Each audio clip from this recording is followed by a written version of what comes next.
So one of the questions that you guys had was over average rate of change. Now, we should not have any questions over average rate of change. First off, two things you need to know. You need to be able to read this stuff and understand what does average mean? What does rate of change mean? You guys are bright enough to be able to understand this, to know what average means, and you know what rate of change is. You've seen all this stuff before. Now, we're just putting it all together. Average means, hey, I need two things. If I want to average something, I better have the minimum amount. I better have two items. If I don't have two items, I can't average them. Average one thing. How the heck do you average one thing? It's impossible. All right, so we need two items. Rate of change just means slope. It's asking us, do you have 2 points, and can you find the slope between those 2 points?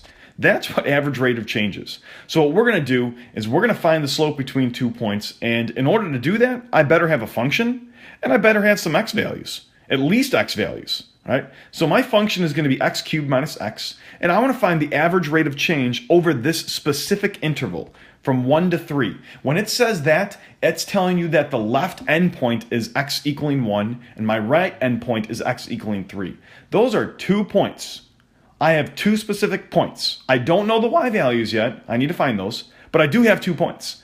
And as long as I have 2 points, I can easily find average rate of change. And average rate of change is your change in y's over your change in x's. So first off, when x equals 1 and x equals 3, what are my y values? Okay, so f of 1 is going to equal 0. And when I plug in 3 into my function and evaluate, I end up getting 24.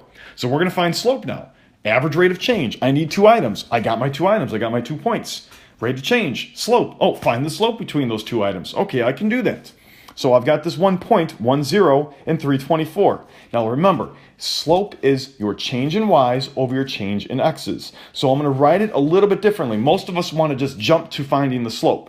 Well, I'm going to write it as really what's happening is f of 3 minus f of 1. My new y value, how I found my new y value. The way I found my new y value was f of 3. My old y value, my original y value, my first y value was f of 1. I'm going to divide that by my original, my second x value over my first x value.